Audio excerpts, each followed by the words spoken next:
백편.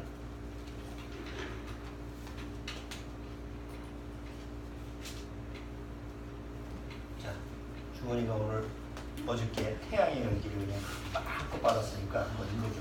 네? 태양이 전기를 그냥 어저께 실컷 받았잖아.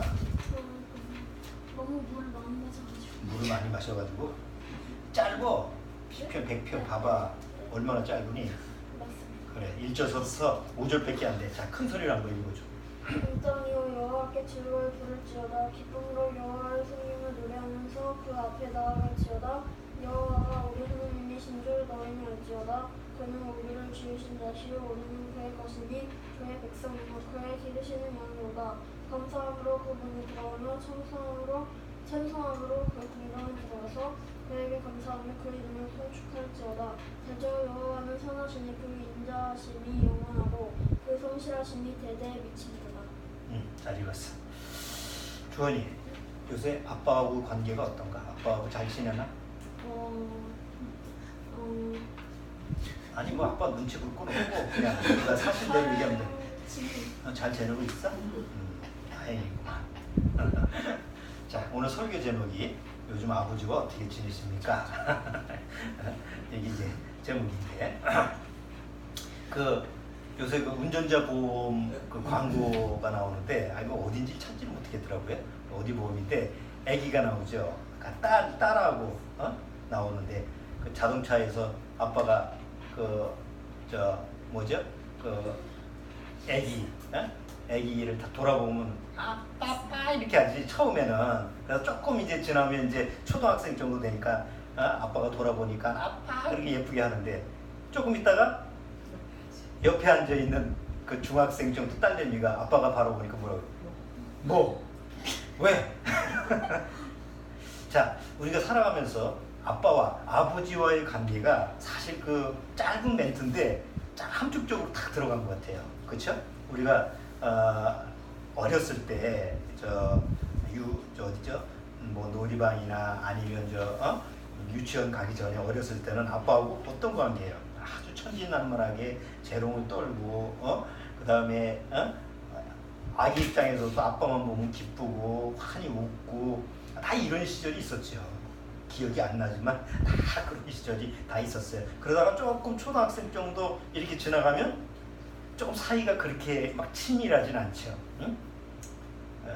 그냥 아빠하고 놀아주고 할 때는 좋지만 또 공부하라고 그러면 또 잔소리한다고 또 싫어하고 그러니까 좋을 때는 아빠가 좋고 나한테 좋게 해줄 때는 아빠가 좋고 뭐 공부하고 또 아니면 뭐 문체부라고 잔소리하고 이거 해라 저거 해라 이렇게 잔소리하면 아빠 미워. 이게 이제 한 초등학생 전 중학교 가면 그나마도 소원해져가지고 아빠가 바라보면 거기처럼 왜 퉁명스럽게 그리고 아빠가 좀 가까이 하려고 그러면 아우 징그러워 떨어져. 담배라도 피우면 아유 냄새 나서 이제 아빠하고 같이 못 있겠어. 이런 식으로 해서 사이가 점점 멀어지죠. 이제 청년 정도 되면 이제는 이제 거의 아버지하고 나와의 관계는 남되기 전이죠. 그 다음에 이제 결혼하고 나면 이제 아버지라고 하는 존재는 서서히 기억 저편에 이렇게 가게 됩니다. 근데 이게 사실 우리가 인생사 살아가면서 다 똑같아. 다 똑같은데 한번 생각해 보는 거예요. 내가 부모님, 내가 아버지의 모습을 그런 모습으로 봤다고 한다면 나 역시 그렇게 된다는 거지. 그렇잖아요? 뭐 현지하고 나하고 관계도 어렸을 때는 내가 여기 불광동에 있을 때 얘 업고 안고 한식가 왔다 갔다 다니면서 내가 교회 갈 때 데리고 다니고 그래. 조금 초등학교 이제 지나가면은 놀고 자기 놀기 바쁘고 그 다음에 이제 중학교 고등학교 가면 이제 거의 그렇게 대화가 이렇게 많이 그래도 조금 수다스러워서 뭐 대화를 전혀 안 한 거는 아닌데 근데 그럴 때가 있었다는 거지. 이제 지금 다 큰 청년이 있으면 뭐 대화할 것도 없고 그나마 같이 사니까 이제 얼굴 마주대고 같이 사는 거지. 또 뭐 떨어져 살면 사실은 남놈처럼 살게 되는 거예요. 가수 보는 것도 싫어하고 그렇지 않겠어요? 내가 그랬던 것처럼 또 다음 세대에 또 그렇게 되는 걸 이제 당연시 여기는 거예요. 근데 요번 지난번서부터 이제 우리 이장로님이 계속 어지럽고 뭐 이렇게 몸이 좀 아프시니까 저는 워낙 그 아버지 내가 이제 어렸을 때 각인된 아버지의 그 모습은 굉장히 강한 분이에요. 어릴 때 이렇게 봤을 때 아버지는 뭐 대외적으로도 강했고 집에서도 강했고 그리고 뭐 전혀 도움이 필요 없는 분. 뭐 아프시기를 해나 뭐 내가 살아오면서 뭐 아버지가 크게 병원에 가셨구나 뭐 혼자 가신 건 내가 잘 모르겠어요. 그다음에 병원에 입원하셨구나 이런 적이 없었어요. 그러니까 뭐 보살펴 드려야 되나 이런 생각을 전혀 할 필요가 없는 굉장히 강하고 뭐 슈퍼맨 같은 그런 분이고 또 어릴 때서부터 우리 형제들이 아버지 소리에 대한 상당히 그 자극이 있어요. 그러니까 아버지가 들어오셨을 때 아버지 소리만 들으면 경기를 하는 그런 정도의 그 이미지가 딱 인식이 되기 때문에 거의 내가 청년 때 나이가 20대 때만 해도 그런 각인된 아버지에 대한 인상이 그렇게 잊혀지질 않아요. 근데 딸들은 아직도 아버지 소리만 들으면 그냥 마음이 막 쿵닥쿵닥한다 이런 얘기를 하거든요. 근데 이제 지난번에 아버지가 넘어지시기 어지럽고 일어나지 못하시고 그러니까 이제 가서 부축해드리고 병원 갈 때도 난 올해 와서 아버지 손을 그렇게 많이 잡아본 적이 없어요. 아버지하고 거의 이게 터치할 시간이 없었어. 스킨십을 할 뭐 어렸을 때서부터 거의 없었지만 자라오면서 여태까지 뭐 아버지 뭐 손을 잡거나 아버지 뭐 좀 부축해 이런 경우가 거의 없었거든요. 근데 이제 이번에 와서 이제 제일 많이 스킨십 많이 했던 것 같아. 근데 뭐 지금은 뭐 아버지가 약하시니까 막 약한 모습을 보니까 옛날 같은 강한 이미지가 전혀 이런 분이 우리 아버지가 아닌데 전혀 그 상반된 모습을 이제 발견하게 되는 거예요. 아 이렇게 약하셨던가?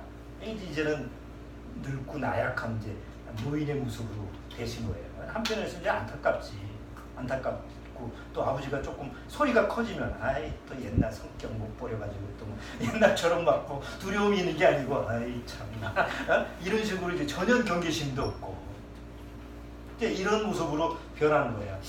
그랬을 때 이제 보호가 필요하신 분이구나.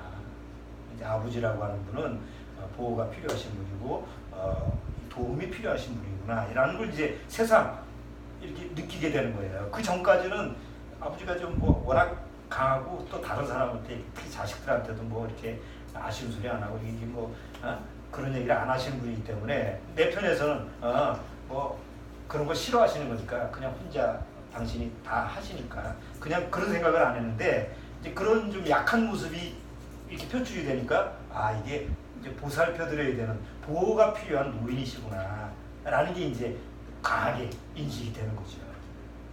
자, 이게 한번 생각을 해보는 거예요. 그러면 아버지라고 하는 존재라고 하는 것이 내 생각, 옛날 어렸을 때 각인된 거는 굉장히 강하고 뭐 슈퍼맨 같은 그런 분이 오래 갈 것 같은데 어느 순간에 보면 그게 아니라는 걸 우리가 알잖아요.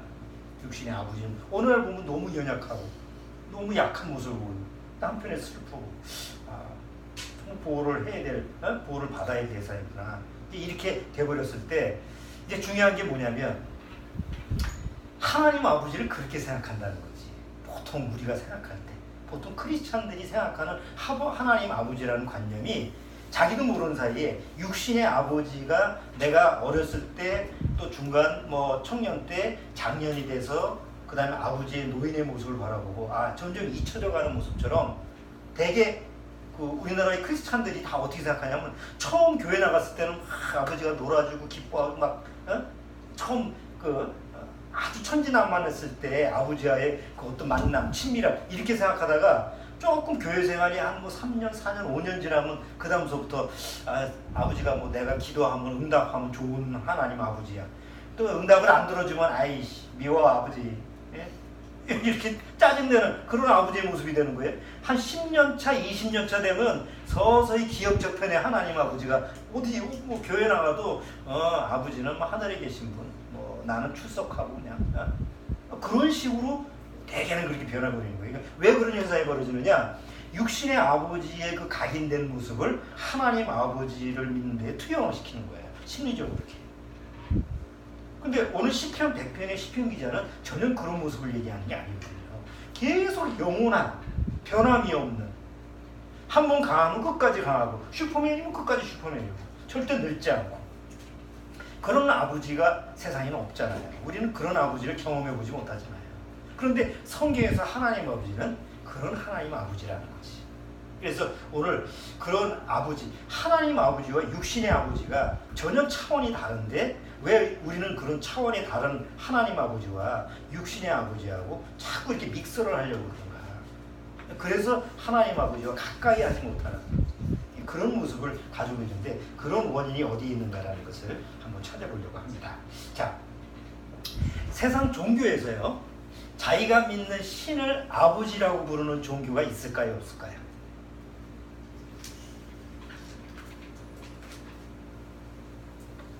세상 종교에서 우리처럼 기독교에서는 하나님을 아버지라고 부르잖아요. 전혀 거리낌이 없잖아요.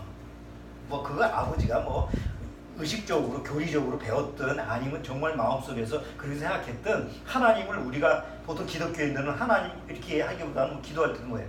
하나님 아버지 뭐 아버지라는 걸 또 꼭 듣잖아.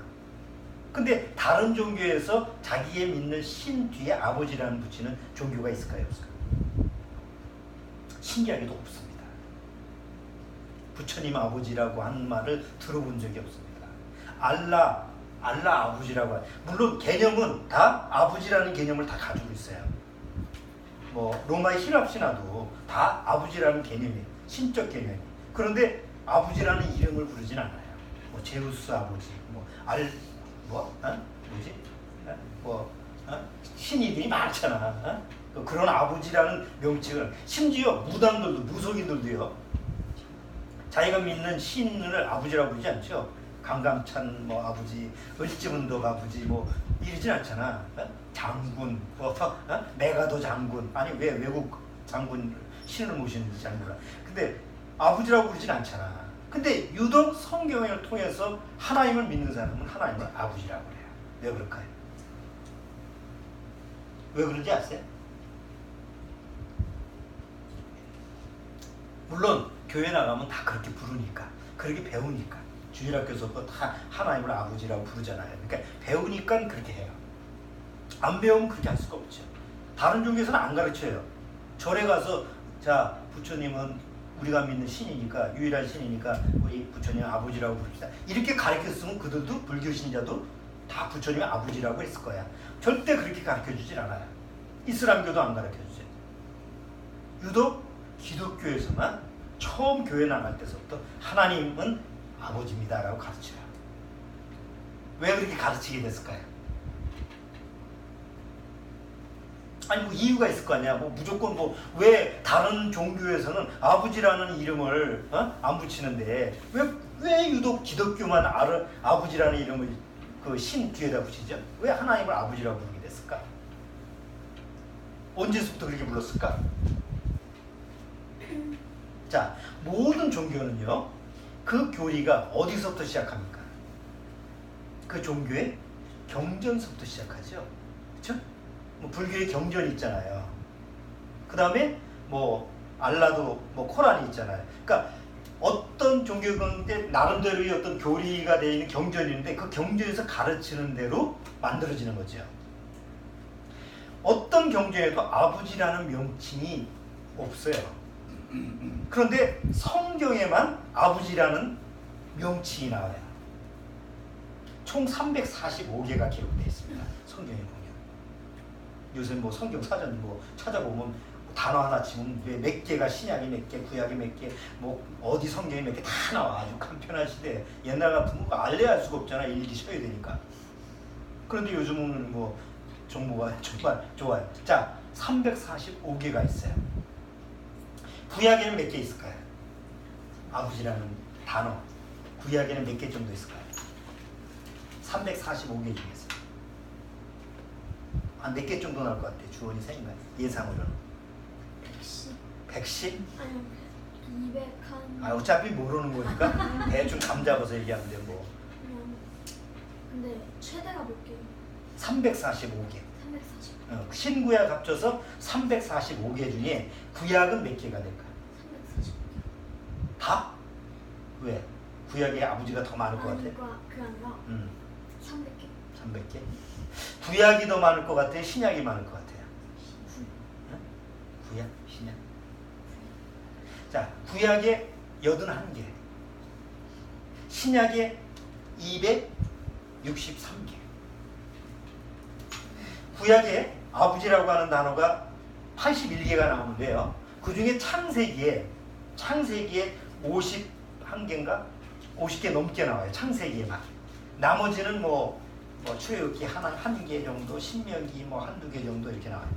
그럼 창세기에 주로 아버지라고 하는 단어는 하나님 아버지라는 단어가 아니고 육신의 아버지. 아브라함의 아들 이삭이 아버지 아브라함.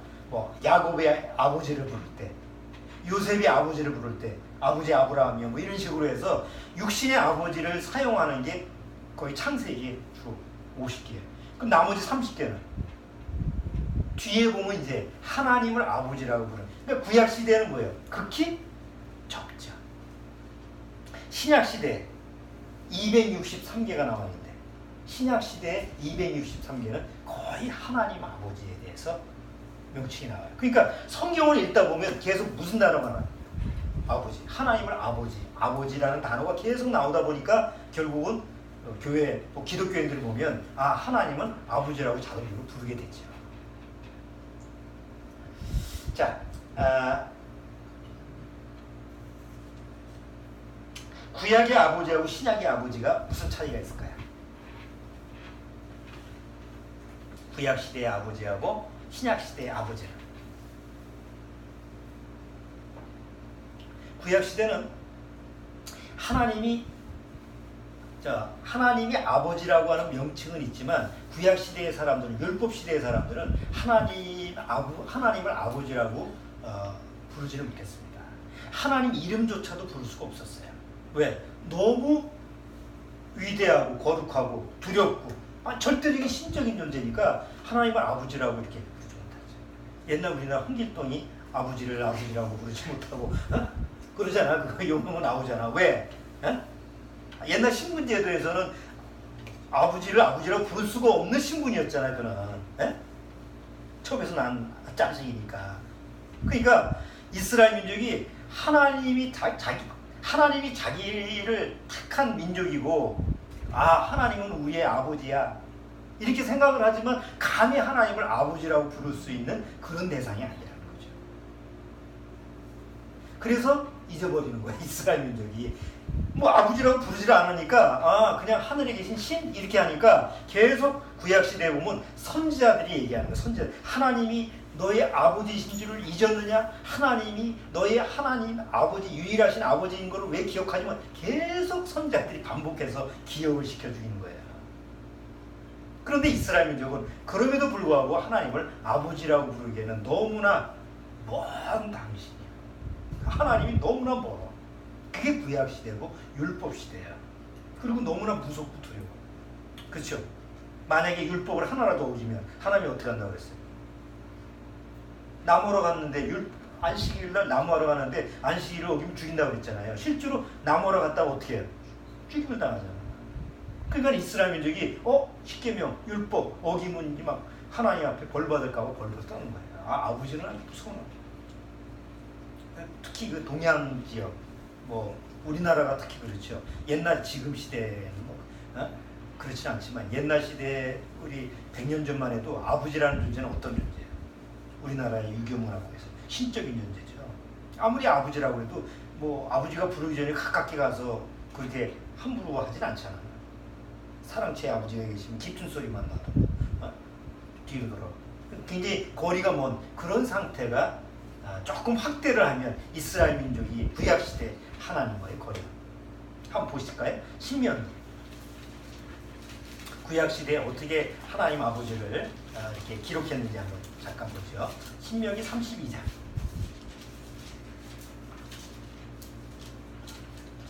신명기 32장 6절. 자, 신명기 32장 6절. 주원이가 읽어주세요. 무지한 백성은 여호와께 이같이 보답하느냐? 그는 너를 얻으신 너의 아버지가 아니시냐? 여기까지. 여기 모세가 이스라엘 백성한테 유언으로 남기는 거죠. 이제 죽기 전에 유언으로 남기는데 하나님이 너의 아버지이신 걸 잊었느냐 이거죠. 또 시편 68편 5절.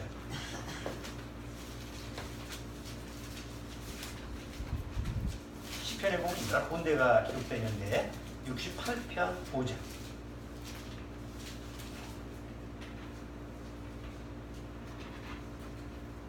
자, 거기 한번 읽어보세요. 그 거룩한 처소에 계신 하나님은 고아의 아버지시며 과부의 재판장이시랴. 자, 여기도 보면 이스라엘 민족의 마치 그 영적인 상태, 고아의 아버지시라. 계속 아버지라고 하는 이름을 계속 상기시켜주죠. 그 다음에 이사야 선지자는 어떻게 해요? 이사야서 9장.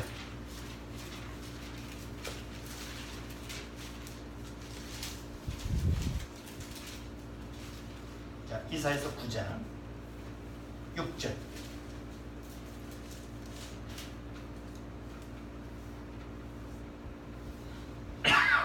자, 9장 6절 읽으세요.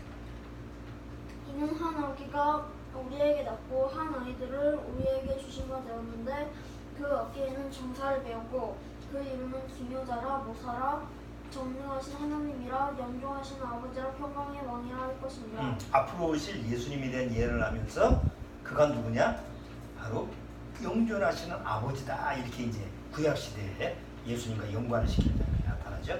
자, 그 다음에 예레미야서, 이사야 다음에 예레미야서 3장. 예레미야 3장 4절.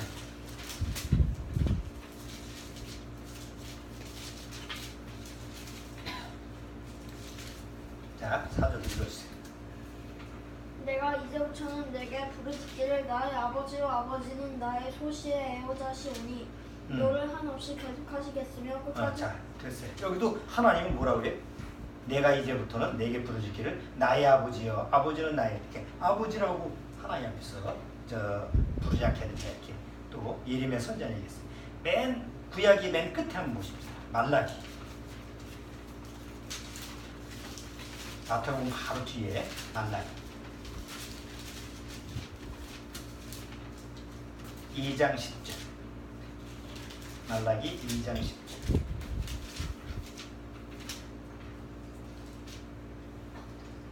자, 2장 10절 읽으세요. 우리는 한 아버지를 가지지 아니하였으냐 한 하나님의 지으신 바가 아니냐 어찌하여 우리 각 사람이 자기 형제에게 괴사를 행하여 우리 열조의 언약을 욕되게 하느냐. 다 여기도 말라기 선지자가 뭐라고 해요? 우리는 한 아버지가 계시지 않느냐. 그게 누구예요? 하나님입니다. 자, 그런데 이 구약 시대의 이 아버지라고 하는 단어를 잘 보면요, 선지자들도 쓰고 있지만 개인의 아버지로 쓰고 있어요. 이스라엘 민족 전체의 아버지로 쓰고 있어요. 이스라엘 민족 전체의 아버지를 대상으로 구약 시대에는 사용합니다. 그래서 이스라엘 사람들은, 이스라엘 민족은 하나님 아버지 하지만 나 개인의 아버지라고 인식이 안 되는 거예요. 아, 우리 이스라엘 민족 전체를 이끌어 가시고 택하시고 인도하시는 그런 우리 민족적인 아버지. 우리 세상에 그런 아버지 많죠. 과학의 아버지는 누구예요? 우리 과학을 통틀어서 대표하는 아버지 에디슨. 또 아버지 또 누가 있지? 의학의 아버지? 음악의 아버지는 또 누구요? 바하? 자, 그러면 또 그 의학, 의료 이런 거 슈바이처가 또 아버지, 또 무슨 아버지? 그런 아버지가 많잖아요. 또 종교적인 또 어떤 한 민족의 그 종교적인 지도자인데 그 사람을 또 아버지라고 칭하는 그런 사람들이 많죠. 그러니까 그런 개념처럼 구약 시대의 이스라엘 민족은 하나님을 그런 아버지라고 모신 거예요. 그렇다고 해서 마음에 하나님은 나의 아버지야. 말은 맞지만 그게 인식이 안 되는 거죠. 그리고 그렇게 말하는 자체가 뭐예요? 그건 아주 좀 참남된 말이라는 거예요. 하나님을 욕되게 하는 거예요. 우리 어떻게 나같이 이렇게 부가치하고 무능력한 이런 아버지가 되실 수 있어. 적어도 우리 민족 전체를 이끌어가는 하나님이 그 아버지시지. 이런 개념이 구약시대야. 자, 그런데 예수님이 오실 때까지 유대인들의 사상에서는 그게 딱 지배적으로 있었던 거죠. 예수님이 오셨어요. 그 예수님이 말끝마다 아버지는 게 눈에 이제 귀가 거슬리는 거예요. 유대인들은. 그들은 평생 하나님을 아버지라고 한 번도 부를까 말까 하는 그런 하나님과의 관계인데, 예수님은 얘기할 때마다 말끝마다 아버지라고 그러니까 유대인들이, 특히 유대인 종교 지도자들이 듣기에는 저 호로 자식 저거 이렇게 듣는 거예요. 자, 신약에 몇 개라고? 신약 성경에 아버지가 263개죠. 그 263개의 아버지라는 단어 중에서 요한복음에 117개가 나옵니다. 요한복음에만. 그래서 요한복음 1장서부터 읽어보면 계속 아버지, 1장 아버지, 2장 아버지, 계속 각 거의 장마다 아버지가 안 들어가는 장이 거의 없어요. 한 2장 정도만 아버지라는 단어가 없지, 나머지는 다 아버지라는 이름이. 그리고 그냥 한 문장에도 예수님 할 때 내가 아버지 안에 있고 아버지가 내 안에 있고 그래서 아버지야. 그러니까 유대인들이 들을 때는 아니 도대체 저 양반이 왜 아버지 타령이야. 왜 예수님은 그 아버지라는 단어를 그렇게 많이 사용하셨을까요? 잘 보세요. 아버지라고 하는 이 명칭 자체는요, 첫 번째가 뭔가 낳은, 창조하는, 뭘 만드는 이런 능력을 가지고 있어야 돼요. 그렇죠? 우리가 적어도 날 낳아준 아버지를 아버지라고 부를 수 있는 근거가 첫 번째 뭐예요? 날 낳은 사실이잖아요. 그러니까 하나님을 아버지라고 부르는 것은 그 아버지가 나를 창조했다는 사실이 밑받침이 된 거죠. 세상에 어떤 종교도 그걸 이용할 수가 없는 거예요.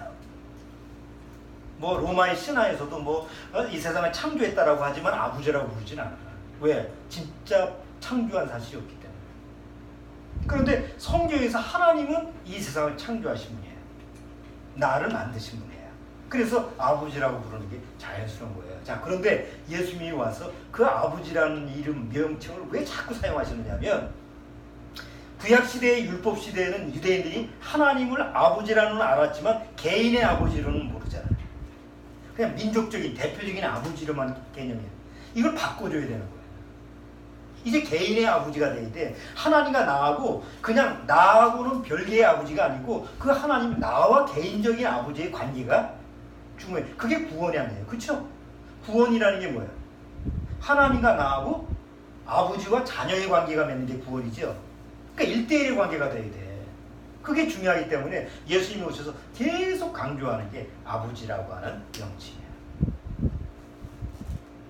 자, 요한복음 한번. 요한복음을 계속 장마다 있으니까 나중에 한번 여러분들이 보시고, 요한복음 1장. 요한복음 1장. 자, 14절. 이거 많으니까 제가 빨리빨리 읽어볼게요. 1장 14절. 자, 같이 한번 읽어보죠. 말씀이 육신이 되어 우리 가운데 거하심에 우리가 그 영광을 보니 아버지의 독생자의 영광이요. 자, 18절. 예수 그리스도 본래 하나님을 본 사람이 없을 때 아버지 품속에 있는 독생하신 하나님이 나타나셨느니라. 그 다음에 2장 16절. 2장 16절. 비둘기 파는 사람들에게 이르시되 이것을 여기서 가져가라. 내 아버지의 집으로 장사하는 집을 만들지 말라. 3장 35절. 3장 35절. 아버지께서 아들을 사랑하사 만물을 다 그 손에 주셨으니 아들을 믿는 자는 영생이 있고 아들을 순종치 않는 자는 영생을 보지 못하고 도리어 하나님의 진노가 그 위에 머물러 있으니라. 4장 계속 장마다 4장 21절. 4장 20절. 여자여 내 말을 믿으라. 이 산에서도 말고 예루살렘에서도 말고 너희가 아버지께 경배할 때가 이르리라. 또 5장. 자, 5장 17절. 자, 5장 17절. 예수께서 저희에게 이르시되 내 아버지께서 이제까지 일하시니 나도 일한다 하시매 유대인들이 이를 인하여 더욱 예수를 죽이고자 하니 이는 안식일만 범할 뿐 아니라 하나님을 자기의 친아버지라 하여 자기를 하나님과 동등으로 삼으시니. 여기 잘 보세요. 하나님을 자기의 뭐예요? 친아버지라. 아니 유대인들이 구약시대에 보면 하나님을 자기의 친아버지라고 한 적이 없어. 이스라엘 민족의 아버지라고 하는 건 당연하죠. 그런데 친아버지가 뭐예요? 큰아버지, 작은아버지, 양아버지 이런 건 뭐 다 진짜 아버지가 아니잖아. 근데 친아버지는 뭐예요? 진짜 나를 낳아준 아버지가 친아버지 아니에요. 예수님이 하나님이 나의 친아버지라고 해서 유대인들이 화가 난 거예요. 자, 조금 더 주의. 18절. 19절서부터 제가 계속 읽을게요. 그러므로 예수께서 저에게 이르시되 내가 진실로 너희에게 이르노니 아들이 아버지의 하시는 일을 보지 않고는 아무것도 스스로 할 수 없나니 아버지께서 행하시는 그것을 아들도 그와 같이 행하느니라. 아버지께서 아들을 사랑하사 자기의 행하시는 것을 다 아들에게 보이시고 또 그보다 더 큰 일을 보이사 너희로 기이 여기게 하시리니 아버지께서 죽은 자들을 일으켜 살리신 같이 아들도 자기의 원하는 자들을 살리니라. 아버지께서 그러니까 듣는 사람 입장에서 한번 유대인들 생각해서 보면 뭐예요? 한 번만 얘기해도 열을 받는데 계속 아버지께서 이렇대 아버지께서 계속 얘기하니까 유대인들이 들을 때 어떻게 듣는 거예요? 너무 강조하는 거 아니에요? 그러니까 뭔 의도가 있는 거지. 그러면서 마음에 의아점을 가는 거예요. 아니 어떻게 하나님이 우리의 친아버지가 될 수 있냐. 구약시대 율법시대까지는 그게 사실 적용되기가 어려워요. 물론 모세나 선자나 뭐 이런 사람들은 개인적으로는 이게 뭐 그들도 거듭났기 때문에 그게 적용되죠. 그러나 대다수 사람들은 유대인들은 율법 아래에 있는 사람들은 그냥 하나님이 무섭고 두렵고 뭐 잘못하면 그냥 막 심판하는 그런 하나님 아버지지 가깝게 하기에는 무서운 하나님. 근데 신약에 예수님이 와서 완전히 그거를 그냥 무너뜨리는 거예요. 하나님 아버지는 나하고 하나가 되는 거예요. 동일시하는 거예요. 그러니까 유대인들이 저거 아주 하나님을 아주 모욕하고 하나님을 우습게 여기는 거네. 하나님이 지가 뭐라고 하나님과 아주 자기하고 동등됨을 여겨. 그래서 죽이려고 하는 거예요. 자, 요한복음 14장. 요한복음 14장.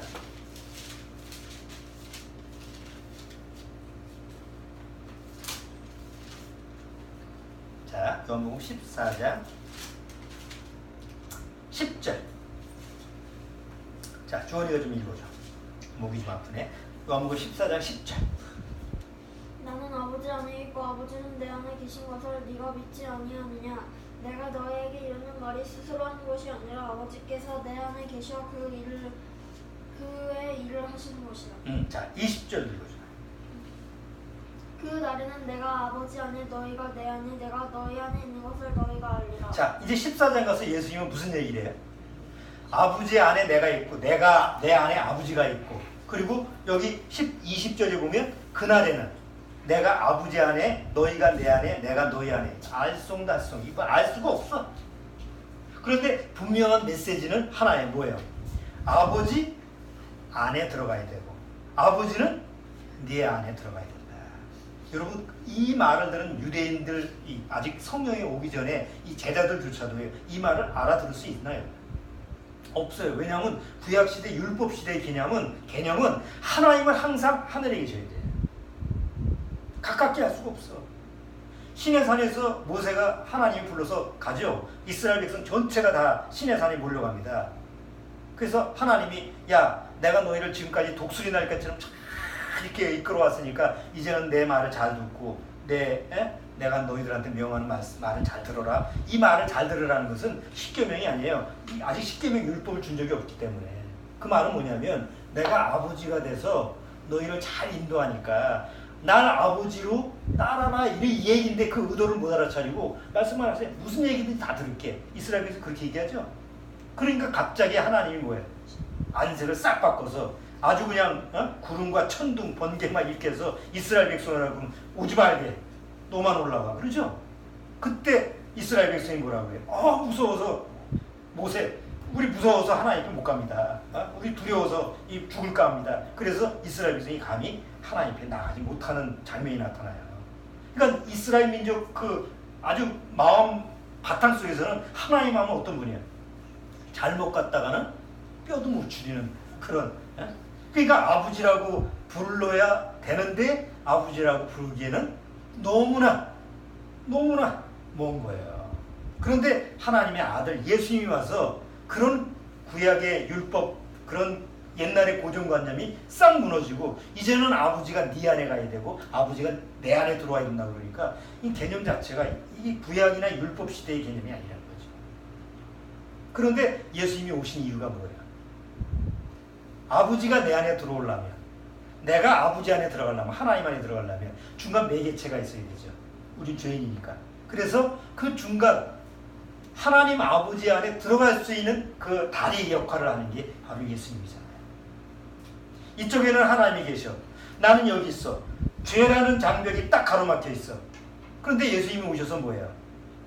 십자가라고 하는 다리를 놔서 피로 말미암아 내 죄를 용서해서 나로 하여금 하나님 아버지 안에 들어가는데 아무 장벽이 없게끔 만들어준 거죠. 그게 십자가 아닙니까? 또 하나님이 내 안에 들어오시는데도 아무 문제가 없게끔 하는 게 십자가 아니에요. 자, 그래서 이제 예수님이 오셨어요. 그리고 예수님이 계속 십자가에 죽고 너희를 하나님 안에 인도하고 하나님이 네 안에 들어오게 하는 그런 얘기를 계속 얘기하는 거예요. 그게 복음 아닙니까? 그런데 유대인들은 이스라엘 민족은 그걸 알아들어 먹을 수가 없는 거예요. 자, 근데요. 요즘 교회 나가는 대다수 크리스찬들도 여전히 이런 마음 상태죠. 신약 시대에 살면서도 여전히 하나님 앞에 나가기는 뭐예요? 무서워. 그래서 보통 우리가 교회 이렇게 전도를 하거나 이렇게 나가면 교회 안 나간 사람도 내가 죄가 많아서 못 갑니다. 좀 깨끗이 좀 씻고 좀 정리 좀 하고 갈게. 이게 뭐예요? 감히 하나님 앞에 지금 이 상태로 못 간다는 얘기잖아요. 교회 나갔던 사람도 방학하는 사람들 교회 다시 나오세요. 내가 죄가 많아서 못 나가. 그런 사람들이 인식은 다 하나님이 어떤 하나님이에요? 무서운 하나님, 두려운 하나님. 잘못 갔다가는 이게 아주 그냥 내가 아주 그냥 죽을 수밖에 없는 그런 심판받을 그런 무서운 그런 하나님의 존재로만 남아있는 거죠.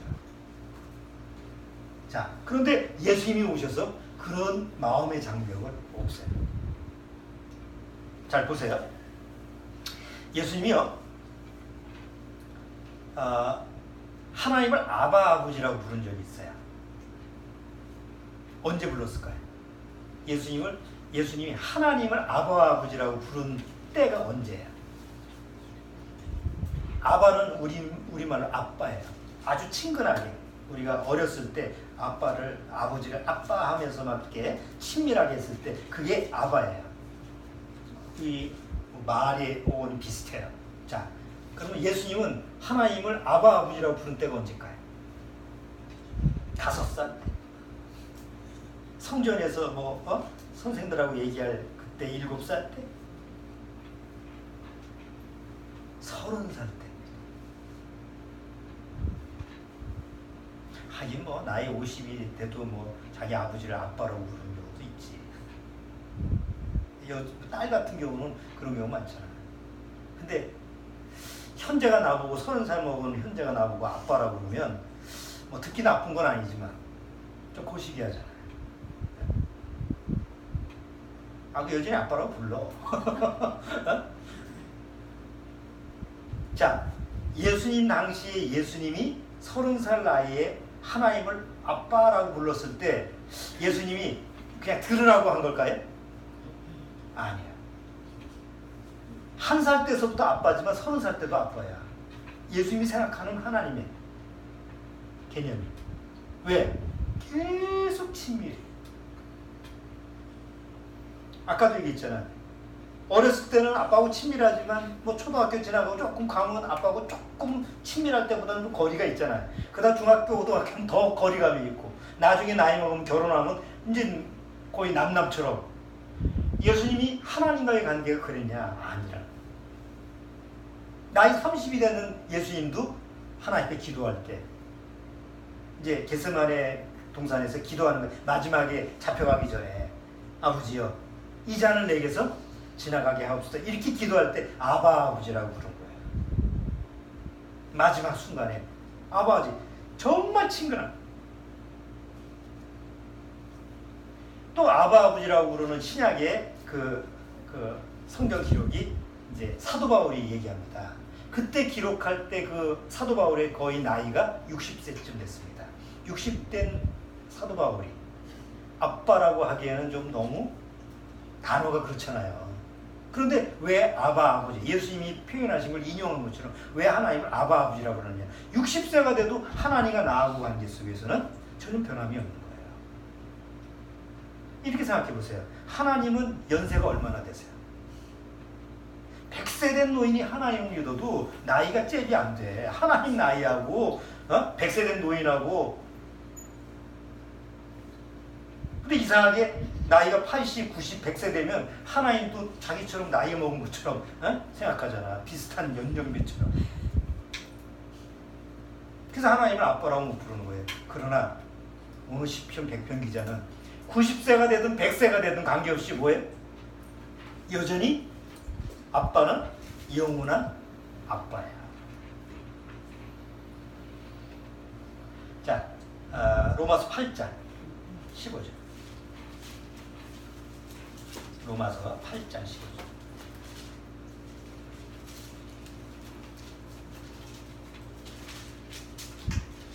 로마서 8장 15절.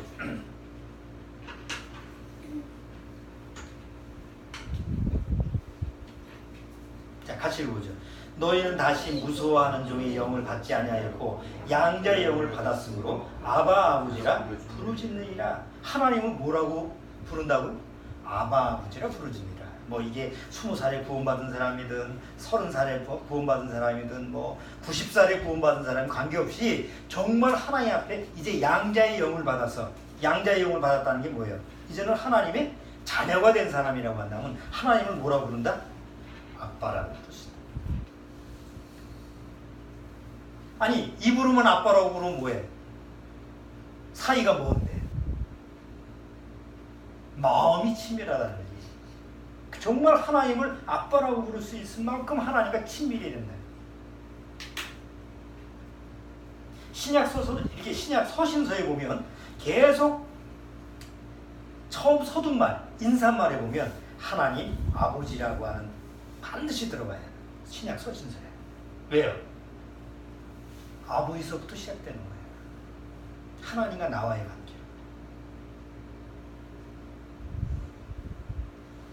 로마서 1장 한번 몇 군데만 찾아보세요. 로마서 1장 7절.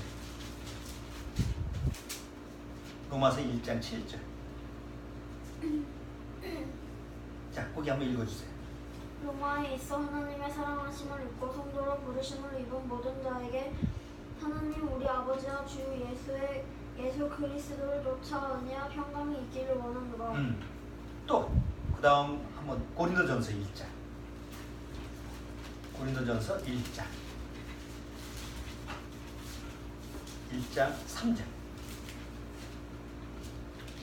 하나님 우리 아버지와 주 예수 그리스도로 쫓아 은혜와 평강이 있기를 원하노라. 자, 그 다음에 갈라디아서 1장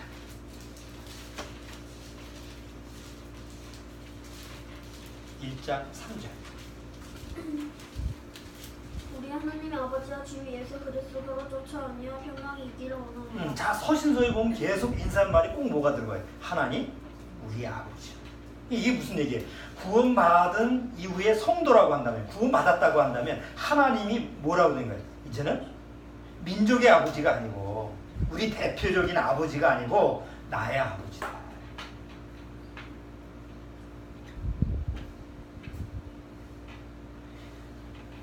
자, 오늘 설계 제목이 뭐라고요? 요즘 아버지와 어떻게 지내시냐.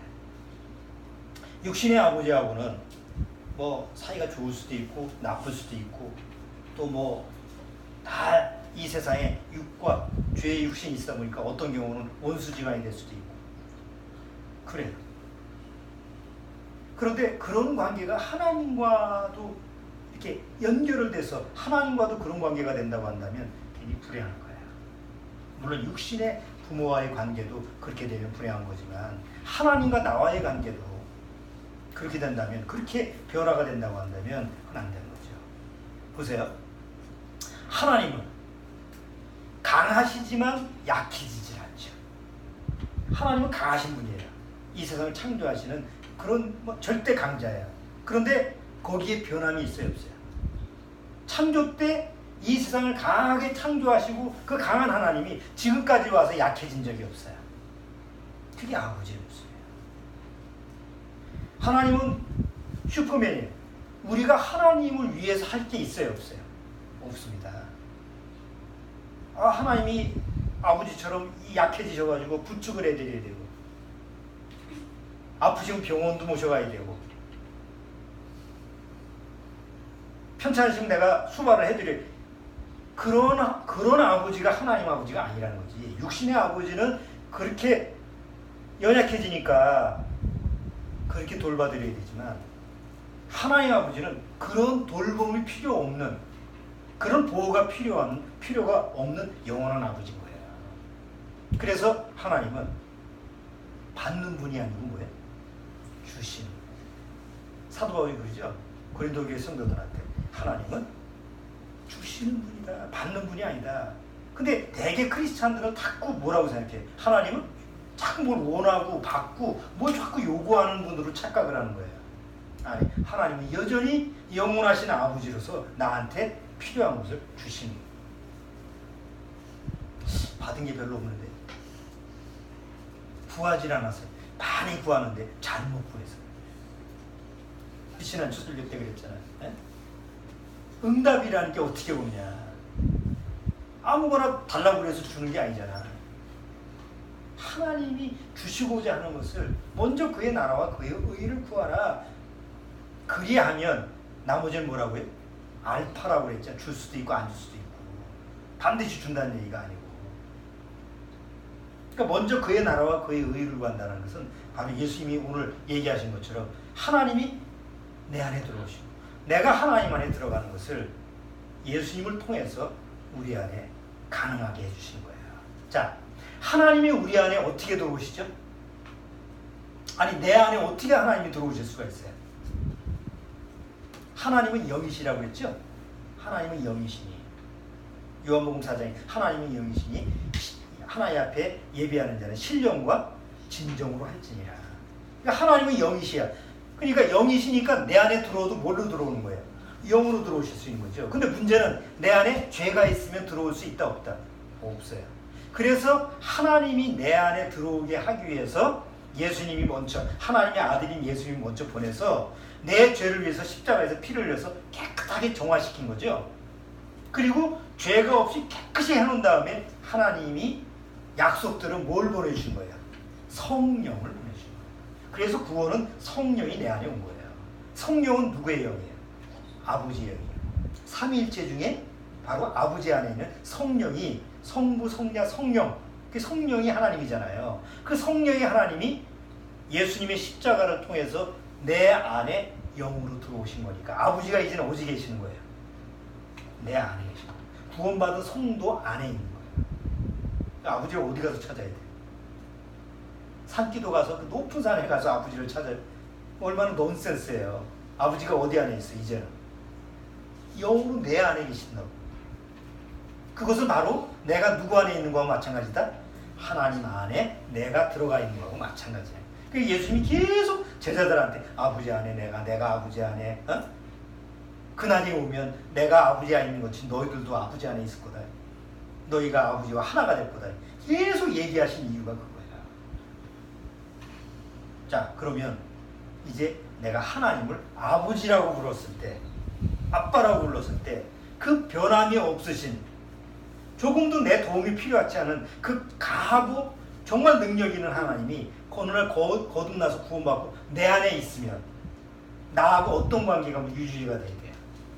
나하고 먼 사이가 아니야. 내 안에 이제 아버지가 계시면 나는 그 아버지와 그 아빠와 늘 뭐가 이루어져야 돼요? 친밀함이. 우리가 어렸을 때 아빠가 안았을 때, 깐난아기 때 아빠하고 안고 있으면 얼마나 밀착이 돼요. 그렇잖아요. 아빠가 나를 안고 눈을 맞추고 옹알이를 하고 그러면 나하고 아빠하고 밀착해서 하는 거 아니야. 그렇죠? 하나님이 내 안에서 그런 것처럼 밀착해서 하나님과 나하고 하나가 돼서 아빠와 나와 그냥 친밀하게 서로 재미나게 기쁘게 즐겁게 이렇게 교제를 나누고 서로 하나가 되는 모습을 찬양하는 게 오늘 시편 100편이라는 거예요. 시편 100편 설명하기 위해서 거의 50분을 지금 설명을 했어. 자, 그리고 이제 시편 100편을 보면 아하, 이 시편 기자가 그런 마음으로 시를 찬양했구나. 짧지만 그런 마음으로 이렇게 썼구나. 이렇게 이제 우리가 공감을 할 수가 있는 거예요. 보시죠. 이제 시편 100편으로 돌아오겠습니다. 자, 시편 100편.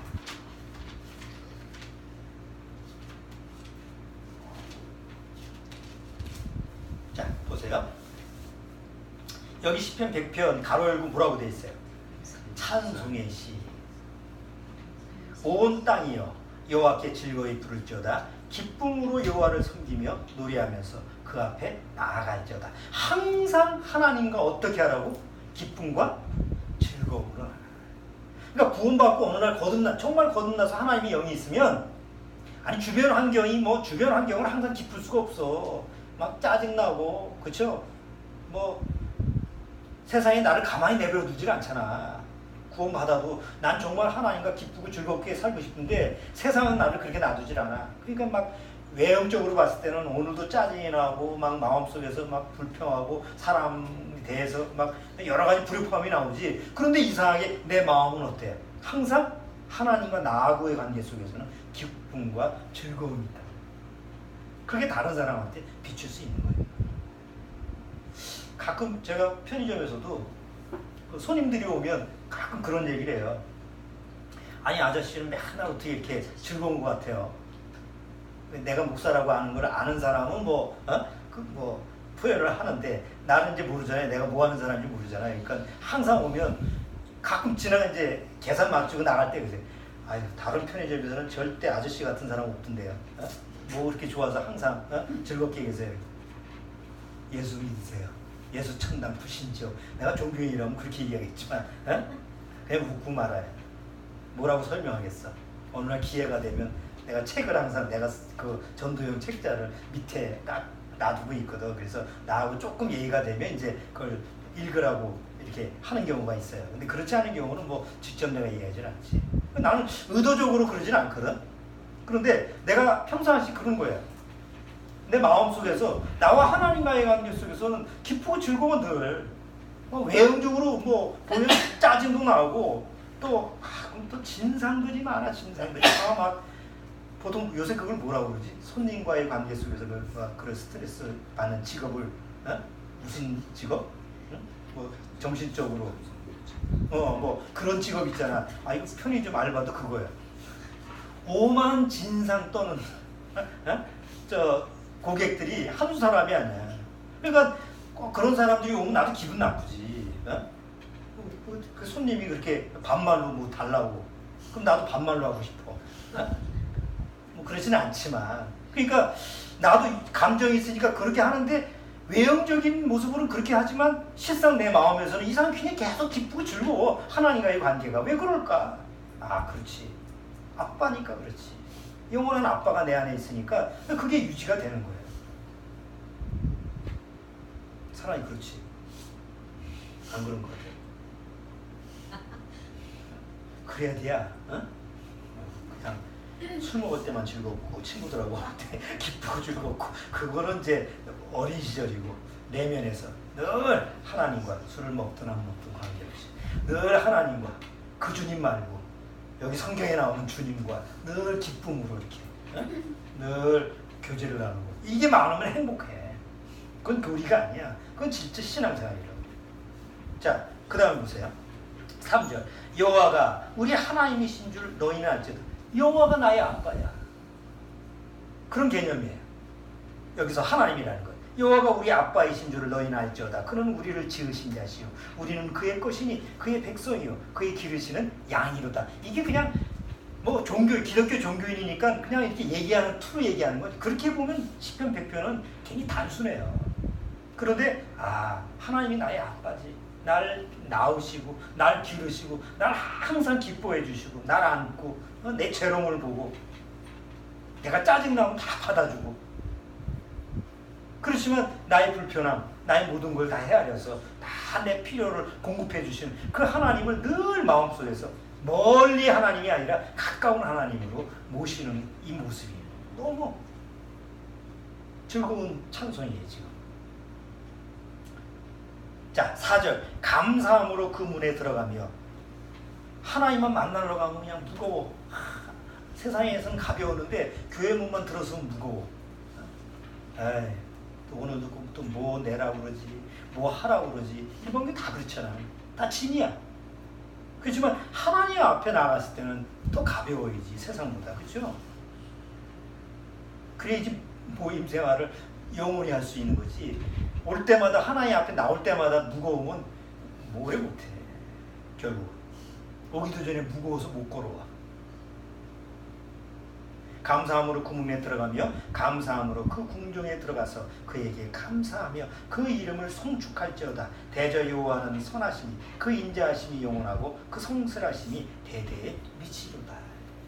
여러분 육신은 지금은 젊었을 때니까 여기 앉아 계신 분들은 젊었으니까 내가 하나님 앞에 나와서 예배드리고 찬송도 드리고 우리 장로님들처럼 연세가 이제 80 넘어가 하고 싶어도 못해.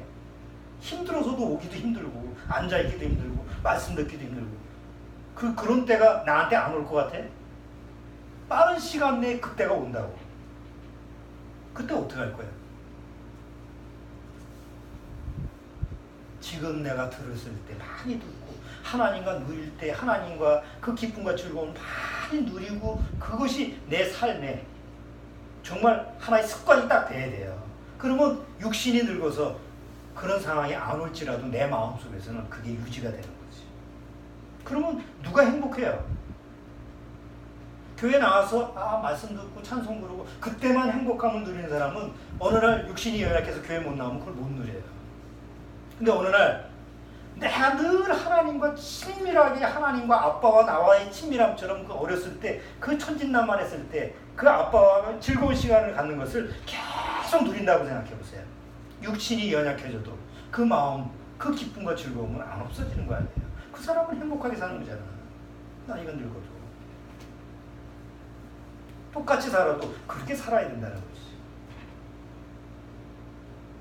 오늘 시편, 이 100편, 시편 기자를 통해서 하나님 아버지와 하나님 아빠와 오늘 어떻게 지내십니까? 한번 잘 스스로 반문을 한번 해보세요. 좀 거리감이 있다 그러면 좀 돌이키셔야 돼요. 이것은 좋은 습관이에요. 어제 공부의 시간이 나오더라고요. 좋은 습관을 만들기 위해서는 66시간이고 공부하는 습관도 66시간 걸리면 하나의 좋은 습관이 만들어진다. 세상에서도 좋은 습관이 자기 삶에 지탱이 된다고 한다면 신앙적인 하나님의 믿음의 습관 이걸 얼마나 중요한지 몰라요. 그러니까 어릴 때서부터 믿음의 습관이 딱 몸에 배게 하면 그 다음에 커서도 자식한테 짐이 안 돼요. 근데 그걸 놓치면 결국 나중에 가면 다 늙어도 짐이야. 그러니까 뿌리는 씨지. 뿌린 대로 거두는 거니까. 여러분의 신앙은 그러시면 안 돼요.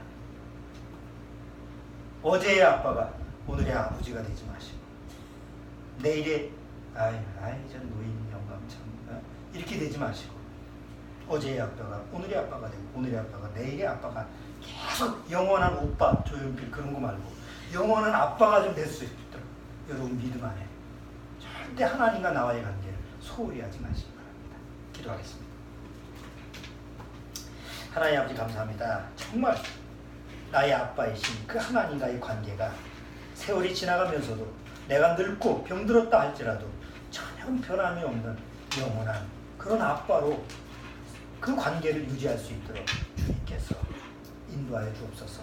미참한 식구들에게도 함께하사 정말 아빠와 그 아버지와 등 돌리고 있는 그 마음을 돌이켜서 아버지와 화목할 수 있는 그런 마음의 자세가 되도록 주님께서 이끌어 주옵소서. 예수님의 이름으로 기도합나이다.